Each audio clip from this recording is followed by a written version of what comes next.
everyone. So for today's video, I'm going to show you a tutorial about the cumulative frequency distribution. Before heading to today's tutorial, what is cumulative frequency distribution? Cumulative frequency distribution is a form of a frequency distribution that represents the sum of a class and all classes below it. Remember that frequency distribution is an overview of all distinct values and their respective number of occurrences. The cumulative frequency is calculated by adding each frequency from a frequency distribution table to the sum of its predecessors. The last value will always be equal to the total for all observations, since all frequencies will already have been added to the previous total.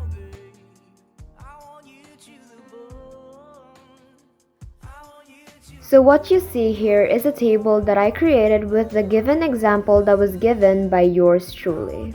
In the first column is where the group data is, which is where the data of imperial arms are.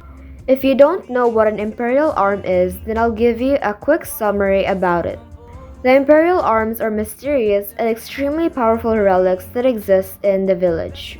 They are so rare that only a few of them exist, and only the strongest of warriors are able to wield them.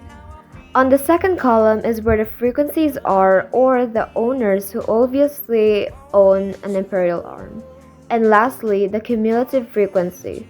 This is where we will solve the equations that will be answered later. Now into the solving part. All we have to do first is copy the first frequency in the second column, which is 7. Then you'll add 7 to the second frequency, which is 7, so 7 plus 7 equals to 14. Then you repeat the same process until the remaining empty slots below are filled in with the answer. 14 plus 5 equals to 19, and 19 plus 3 is equal to 22. And now the graphing part. In order for us to know the coordinates, we will first find the x-axis and the y-axis. In the first column 1 to 7, the highest value here is 7, so that will be our x-axis, while our y-axis will be 7 from the first row of the cumulative frequency column. The second column, 7 to 15, the highest value here is 15, so that will be our x-axis, while our y-axis will be 14. The third column, 15 to 20, the highest value here is 20, so that will be our x-axis, while our y-axis will be 19. Finally, the last column, 20 to 23, the highest value here is 23, so that will be our x-axis, while our y-axis will be 22. Now that we have found our points, let us now begin to find the lower quartile, the upper quartile, and the median. To find the lower quartile, you need to multiply 25% to the total number, which is 22.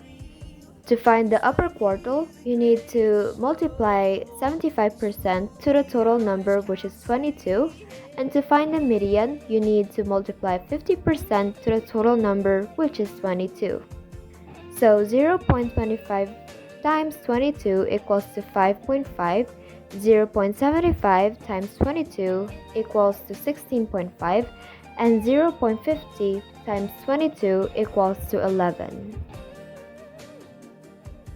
Now that we have found the lower quartile, the upper quartile, and the median, we will now move on to find the interquartile range, where we subtract the upper quartile and the lower quartile.